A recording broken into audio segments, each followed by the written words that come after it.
Perkenalkan, nama saya Yoga Lavrianto dengan NIM A11 2018 11334. Saya dari kelompok A11 4401U.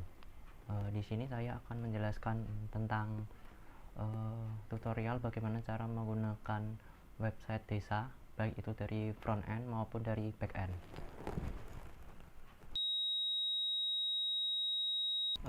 Ya, sekarang kita sudah berada di bagian login admin. Di sini login admin berfungsi untuk kita mengatur segala sesuatu mengenai website desa yang ada pada halaman user. Kalau kita mau masuk, kita harus memiliki daftar admin, super admin. Nah, di sini saya pada awalnya sudah mendaftarkan diri saya sebagai super admin. Pertama, Yoga Lavrianto, itu username saya, lalu masukkan passwordnya yaitu admin, lalu kita langsung login saja.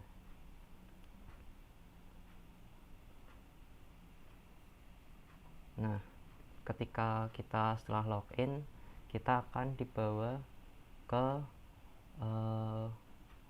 halaman awal atau dashboard dari admin ini. Kita close saja dulu ini. Nah, pada halaman admin ini, pada bagian dashboard kita disajikan panel atau button. Yang pertama ada home, ini yang pada sekarang kita buka ini. Selanjutnya ada penduduk, ada surat, ada berita, ada user, ada laporan. Di sini juga sama. Di sini penduduk, surat, berita, user. Angka di sini adalah merupakan jumlahnya. Nah, ketika tadi kan di sini angkanya 8. Nah, di sini total data penduduknya ada 8. Dan begitu pula yang lainnya. Kita kembali lagi ke home dulu.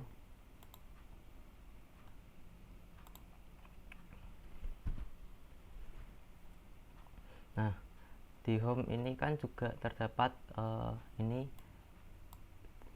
nama kita, display name kita yang kita daftarkan pada waktu awal. Nah, ini nama saya sebagai administrator, sebagai admin. Nah, di sini ada nama saya, kemudian di sini ada untuk sign out, untuk kita keluar dari dashboard admin ini. Yang pertama kita langsung aja ke penduduk ya. Ini bisa diklik melalui bagian sisi kiri, menu sisi kiri yang ini, atau kita bisa langsung mengklik pada penduduk, more info.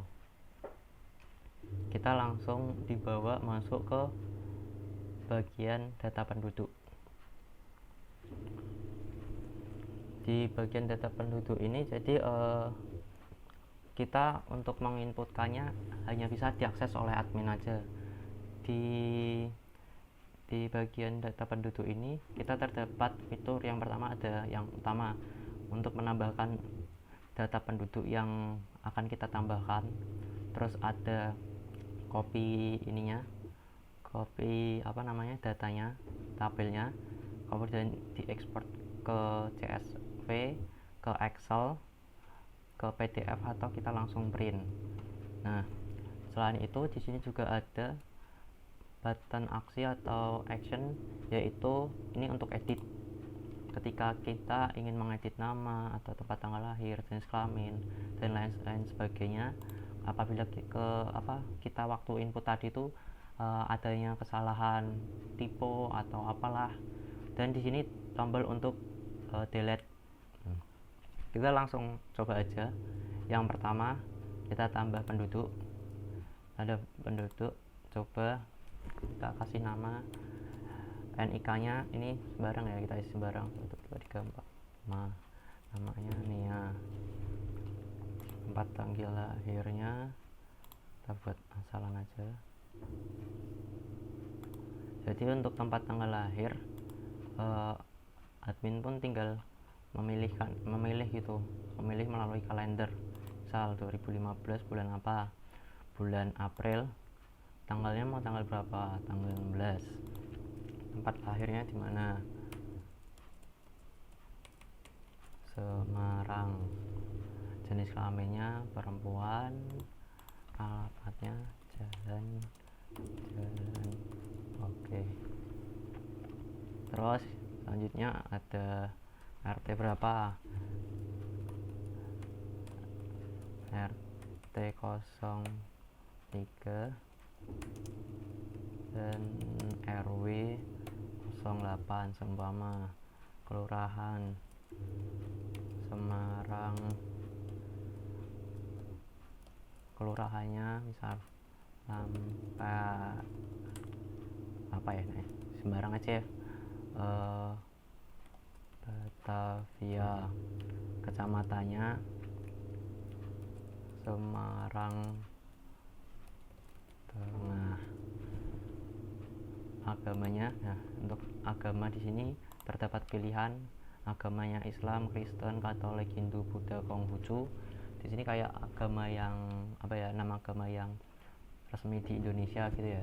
Jadi misal kita milih Islam. Pendidikan terakhir di sini terdapat pilihan, misal dia tidak sekolah, dia tamatan SD atau tamatan SMP, SMA, atau yang tamatan terakhir itu sarjana. Nah itu tinggal kita milih admin itu mau yang mana sesuai data aslinya si penduduk. Misal kita milih sarjana, statusnya di sini dia tuh kawin, belum kawin, atau janda atau duda. Kita pilih belum kawin. Golongan darah kita juga diberikan option pilihan. Yang pertama ada A, B, O, AB. Kan tidak mungkin tuh ada golongan darah C. Nah, jadi yang di sini kita tinggal pilih aja, misal AB. Pekerjaan kita isi misal pengusaha. Nah, di sini dari atas sampai bawah udah kita isi ya. Udah kita isi.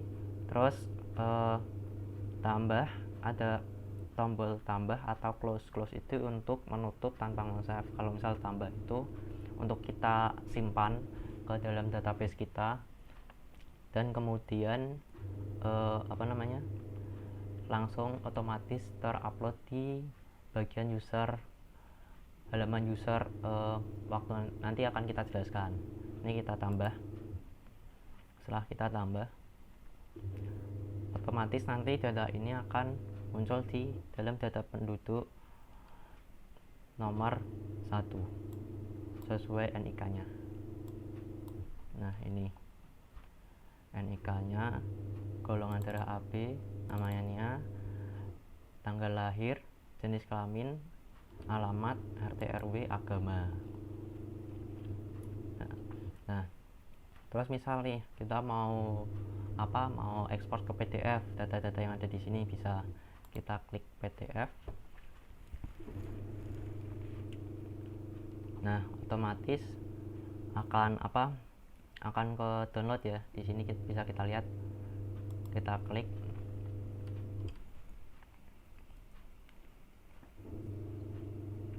Nah, ini data penduduk yang tadi kita ekspor dari website. Ada NIK, golongan darah, nama, tempat tanggal lahir, alamat, RT RW, agama. Jadi seperti itu ya. Nah, untuk selanjutnya ini ada tombol aksi juga. Misal kita mau edit atau mau hapus. Jadi kalau mau kita yang tadi kayak saya jelaskan sebelumnya, kalau ada tipe-tipe atau salah dalam mengetikkan, kita langsung tinggal saja menekan tombol aksi diedit misal. Dan di sini untuk NIK ini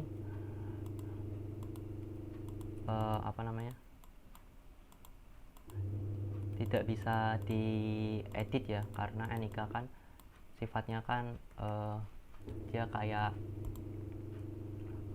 kunci utamanya untuk menjadi pembeda dari yang lainnya. Jadi ketika NIK salah, berarti salah satu jalannya adalah untuk dihapus, tidak bisa diedit. Misal kita di sini mau mengedit namanya ditambahin jadi lengkap, ininya aja. Oke. kita edit. Nah, nanti otomatis di sininya, di bagian data penduduknya akan kembali terupdate, yaitu ini aja oke. Nah, ini ya. Terus selanjutnya ada tombol delete juga. Kalau tombol delete, misal nih kita mau delete yang ini nomor 5, kita mau delete, nanti akan di sini mengeluarkan notif, data akan dihapus. Oke. Nah, data nomor 5 ini yang HGVG namanya itu nanti secara tidak langsung akan terhapus ya. Nah, jadi seperti itu untuk bagian data penduduknya. Selanjutnya kita masuk ke bagian surat.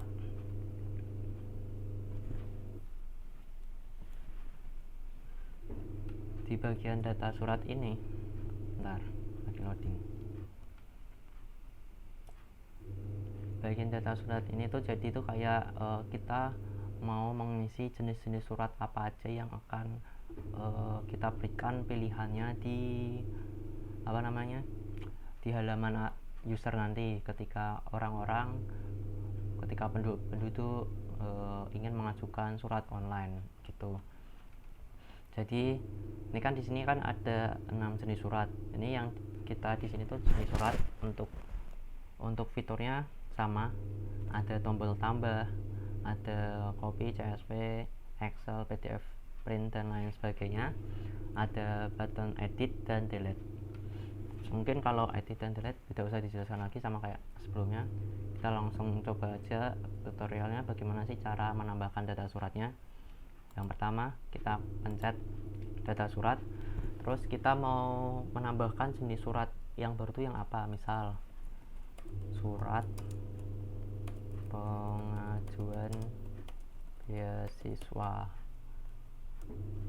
Nah, jadi di sini tambahan jenis suratnya yaitu tambah surat pengajuan beasiswa. Secara otomatis dia akan tersimpan dalam data surat ini, termasuk dalam database-nya. Kemudian secara otomatis juga dia akan tertambahkan di halaman user yang bagian surat online. Ketika nanti dia mengklik pilihan, nanti akan keluar pilihan jenis-jenis surat, dan yang baru yaitu jenis surat pengajuan beasiswa. Untuk tombolnya sama, ini untuk tombol edit, untuk tombol delete. Jadi seperti itu.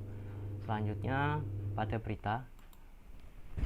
Jadi untuk halaman data bagian berita ini itu dia cenderung ke pengelolaan berita yang ada di halaman user ya, pada halaman home itu.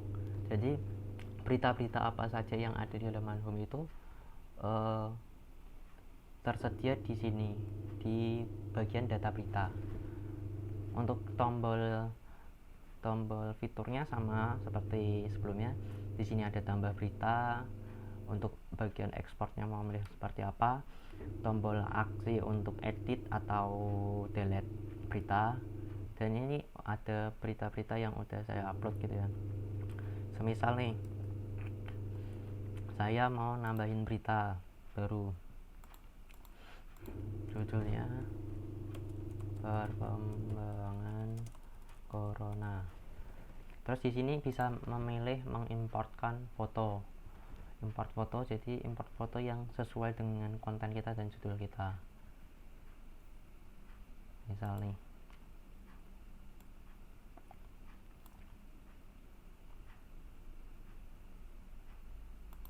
kita upload ini COVID-19. Terus isi beritanya.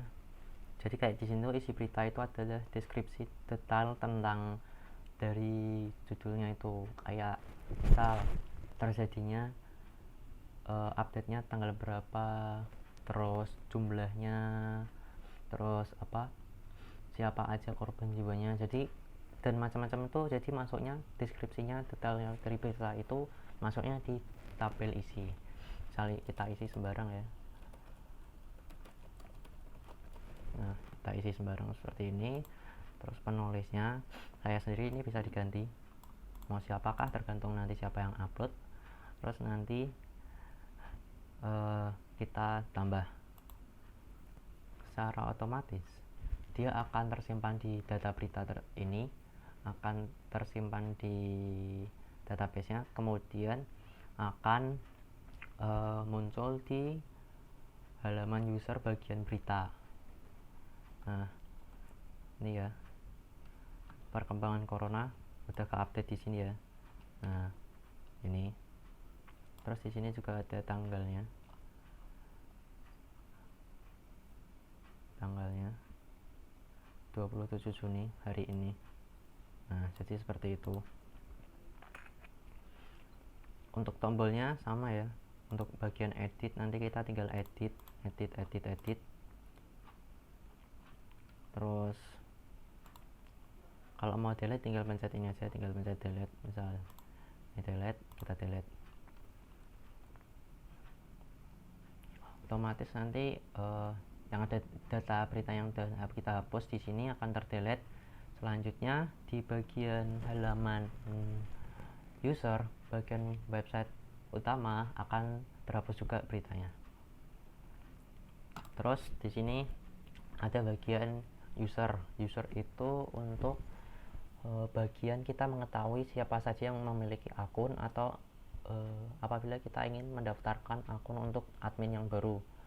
Jadi di sini di dalam data user itu terdapat dua. Yang pertama untuk admin, kedua untuk user penduduk, untuk akun penduduk yang biasa yang ketika ingin menginputkan surat online. Jadi untuk fiturnya yang di sini tuh sama seperti halaman-halaman menu sebelumnya. Ada tambah, ada bagian ekspor, tapi yang berbeda di sini adalah di sini tidak ada edit, karena kalau misal bagian user bisa kita edit, misal nih kalau ada admin yang nakal, nanti username atau apa namanya itu bisa diedit seenaknya. Jadi nanti kasihan ketika ada penduduk atau admin lain ketika ingin masuk ternyata udah diedit, nggak bisa. Jadi untuk tombol button edit di sini tidak disediakan, jadi adanya langsung untuk delete, akun. Terus di sini kalau misal kita mau menambahkan user di sini, berarti kita di sini menambahkan admin.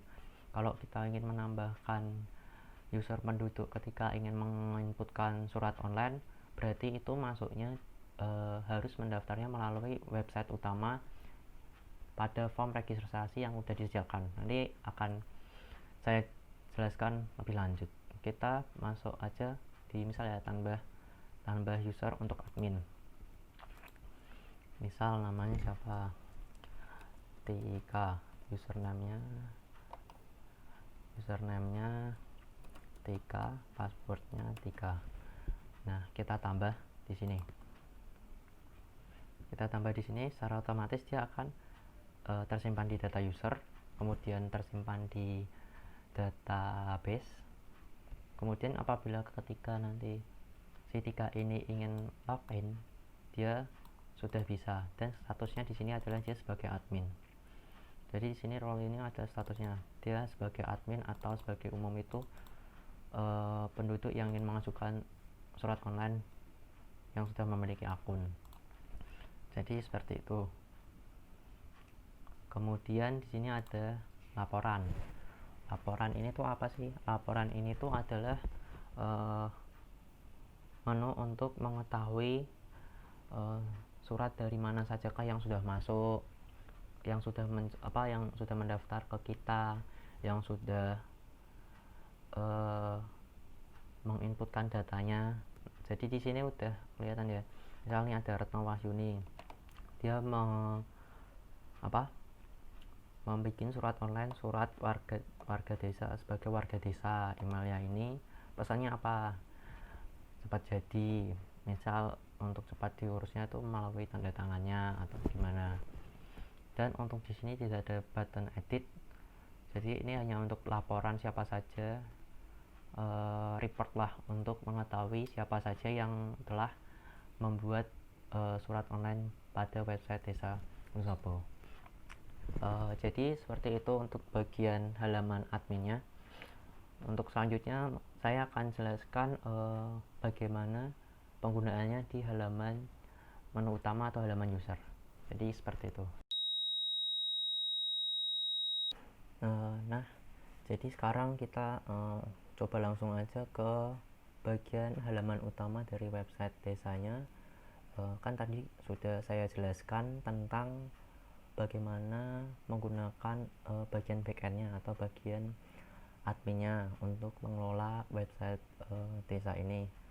Dan selanjutnya kita menuju halaman utamanya, halaman usernya, yaitu pada halaman website desa.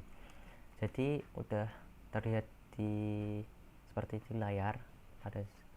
Jadi di sini terdapat fitur misalnya cuaca hari ini tuh seperti apa, terus untuk ini tuh hari apa, tanggal berapa, itu tuh ada infonya. Kemudian ada namanya desanya, Desa Wonosobo, ada button home, pemerintah desa. Di sini menu pemerintah desa terdiri dari visi misi desa, pemerintah desanya. Itu tuh yang di sini tuh misal kayak struktural pemerintahan desa yang ada di Desa Wonosobo itu seperti apa, kemudian badan permusyawaratan desa itu kayak gimana. Terus selanjutnya ada data-data desa yang sudah direkap oleh admin sehingga kita melihatnya dengan mudah. Terus ada surat online, ada berita, ada kontak. Pada halaman awal kita disajikan sebuah profil Desa Wonosobo. Terus di sini ada visi misinya, ada menu visi misi, pemerintahan desa, susunan organisasi dan tata kerja Desa Wonosobo, terus badan musyawarah Desa Wonosobo sama seperti yang ada di sini ya.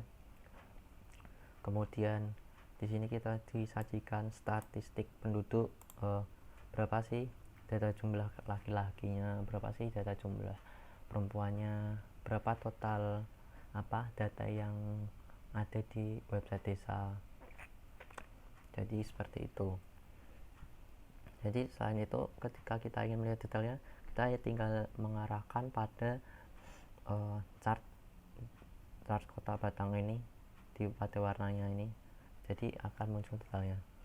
Kemudian terdapat layanan mandiri, ada untuk registrasi atau login. Di sini fungsinya untuk masuk ke surat online. Terus di sini ada berita-berita terbaru yang diupdate oleh admin. Jadi kayak tadi kita kan pada video bagian admin itu kita di sini terdapat kita upload coba perkembangan corona ya. Nah di sini otomatis pada hari ini update-annya 27 Juni 2020. Nah di sini tuh jadi kayak setelah kita input pada halaman admin, otomatis dia akan munculnya pada berita terbaru seperti ini ya, bisa dilihat. Ini halaman untuk berita-berita, dan ini juga bagian bawahnya ada sosial media, website, ada Twitter, Instagram, dan lain sebagainya. Untuk pertama kita mungkin dari sisi bagian sebelah kiri aja dulu ya, dari bagian pemerintah desa. Bagian pemerintah desa kita di sini terdapat untuk mengetahui sih apa visi dan misi desa ini. Jadi terdapat visi dan misinya ya di sini. Kita lihat, nah di sini ada visi perkembangan desa itu apa, terus ada ini tuh apa pembukaannya, terus ada misi pengembangan desa itu dan lain sebagainya gitu ya. Ini sampai bawah. Nanti diisinya tergantung sesuai visi misi dari desa itu. Kemudian ada statistik penduduk. Statistik penduduk di sini sama kayak tadi pada halaman sebelumnya. Jadi menu yang ada di sini ada pada menu yang home sebelumnya. Selanjutnya kita masuk ke menu pemerintahan desa. Menu pemerintahan desa di sini tuh kayak yang saya jelaskan tadi sebelumnya, kayak struktur organisasi pemerintahannya. Jadi ada apa aja sih, ada kepala desa, sekretaris desa, dan lain sebagainya. Ini saya coba download apa foto dari Google ya.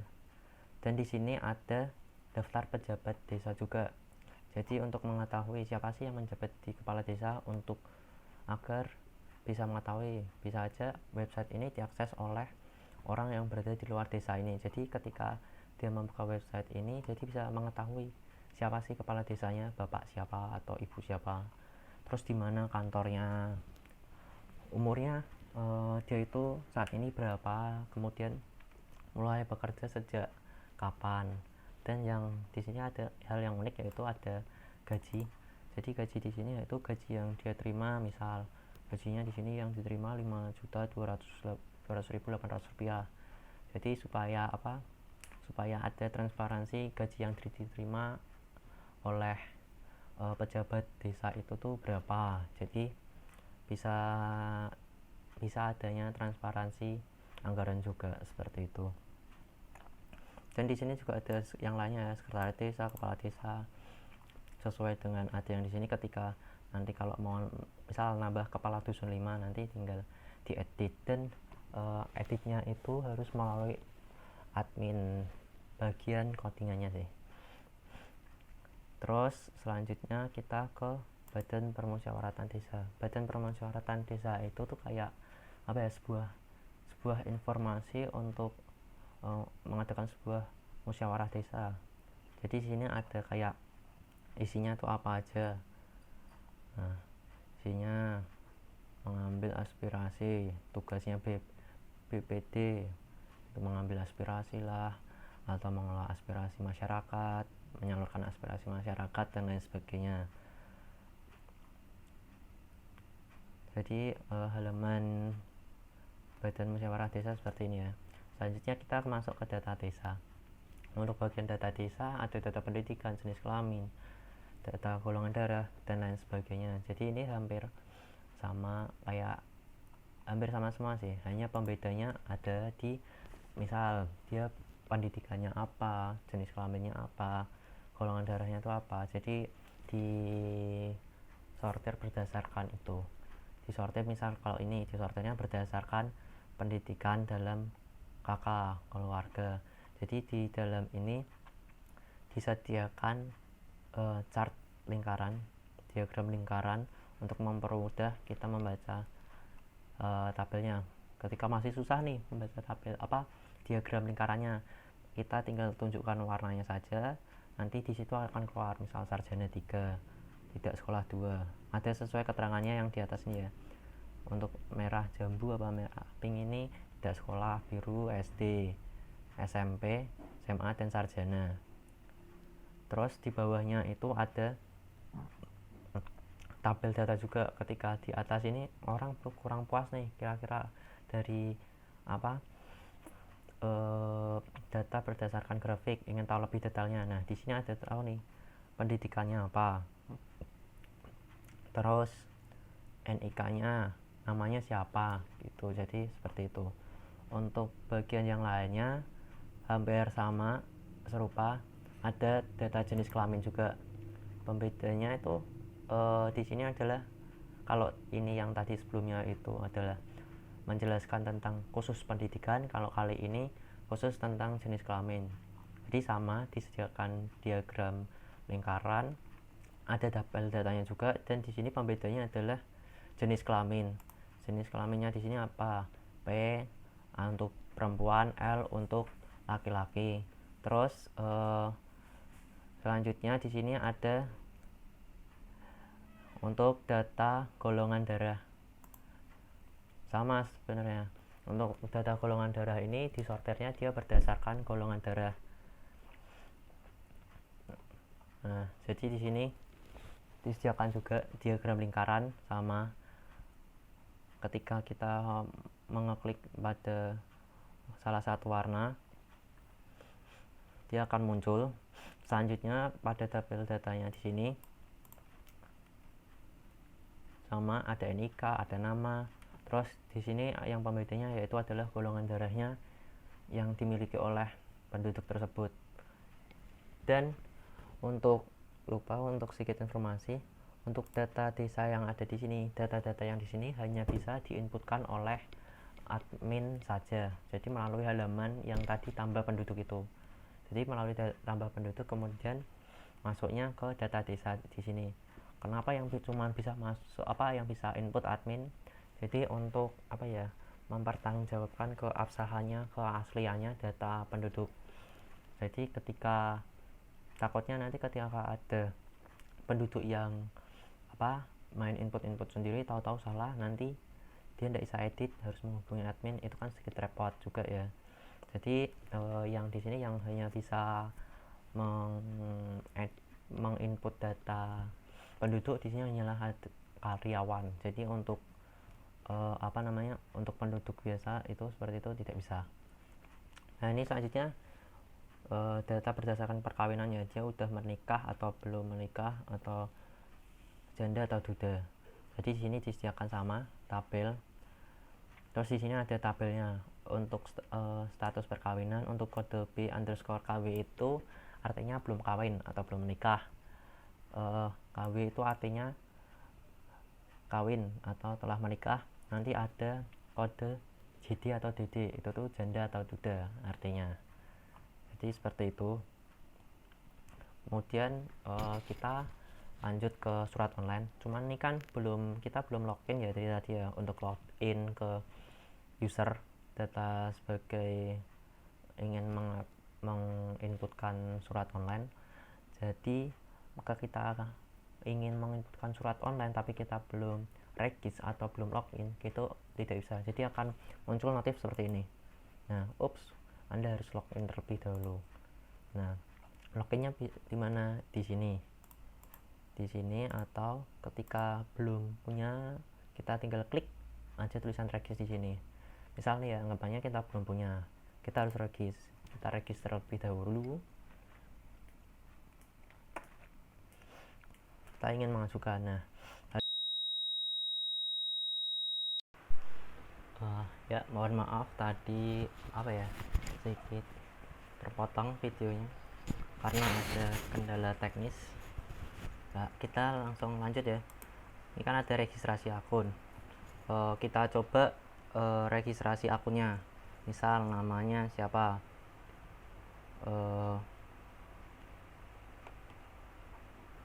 Namanya kita buat itu.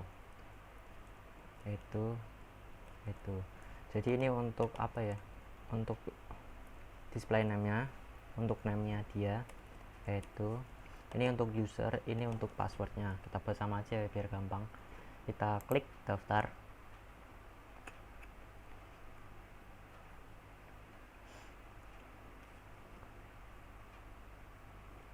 Nah, di sini kan ada registrasi berhasil. Silahkan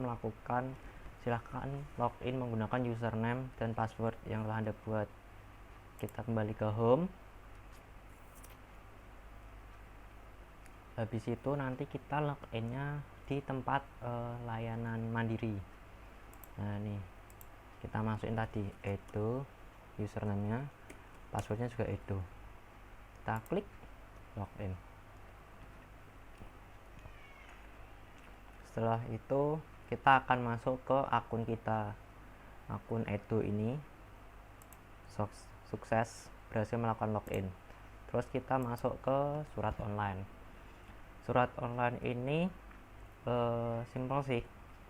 Kita tinggal menginputkan email, jenis surat keterangan apa yang kita ingin buat, lalu selanjutnya meninggalkan pesan. Misal emailnya itu @gmail.com.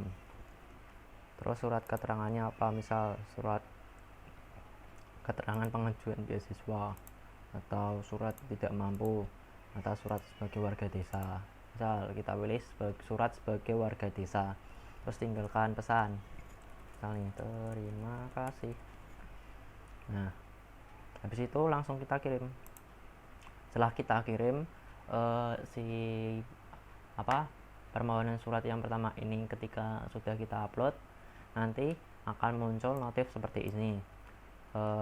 sudah berhasil, permohonan surat sudah berhasil dibuat. Kemudian nanti otomatis akan masuk kepada riwayat permohonan surat. Nah, jadi seperti itu riwayat permohonan surat dan masuk pada ini. Jadi dan ini bisa di-download ya. Bisa di-download, jadi nanti tampilannya seperti ini. Sambil nunggu, jadi ketika riwayat permohonan surat ini ada itu fungsinya ketika kita udah download, nanti takutnya hilang surat yang udah kita download itu, kita bisa download ulang. Kemudian untuk mengetahui juga surat-surat apa aja sih yang udah pernah kita buat, jenis surat pengajuan apa aja yang udah kita buat gitu. Kita lihat di sini. Nah, ini ya. Jadi bentuknya seperti ini. Nah, kalau udah bisa kembali lagi ke home atau mau menelusuri website juga bisa. Untuk penggunaan surat online-nya kurang lebih seperti itu. Terus ada juga berita. Berita ini di sini tuh isinya semuanya kumpulan berita-berita yang telah diupload oleh admin tadi pada video sebelumnya yang udah saya jelaskan. Nah, jadi kayak gini ya.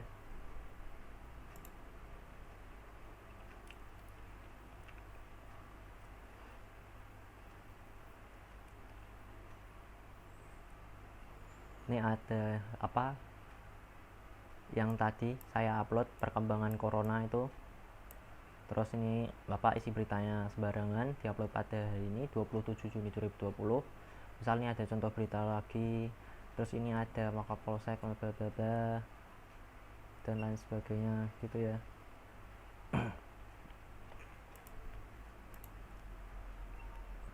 Nah, kalau misal kita mau mengetahui gimana sih untuk detail beritanya.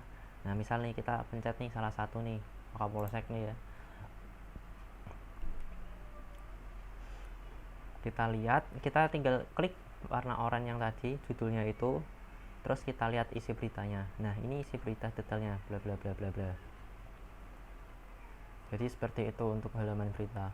Untuk bagian halaman kontaknya, kontak ini berisi kayak sejenis bagaimana dia untuk caranya menghubungi Desa Hulu Sobo, atau emailnya apa, atau mungkin ingin meninggalkan kritik dan saran bisa ditinggalkan di sini. Misal masukkan kritik saran, terus namanya siapa, email, subjeknya apa. Jadi seperti itu, terus tinggal send. Kemudian ini untuk ini tuh di sini ada dua pilihan, yaitu lihat profil atau logout. Jadi untuk lihat profil seperti biasa ya, kayak profil simple yang lain itu.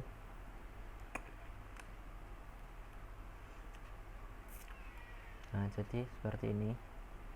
Terus ketika kita mau logout tinggal pencet namanya aja, terus kita tinggal pencet logout. Nah, jadi seperti itu. Bentar, lagi loading. Nah, jadi seperti ini. Kita udah ke logout ya, karena di sini udah tidak ada nama yang kita login tadi. Ya, jadi kurang lebih seperti itu. Semoga bermanfaat. Jadi itu adalah dua video dari saya, mulai dari tutorial bagaimana cara menggunakan pada halaman admin, yang kedua sekarang pada halaman user atau website utamanya. Jadi terima kasih udah menonton, jangan lupa like, komen, dan subscribe ya. Oke.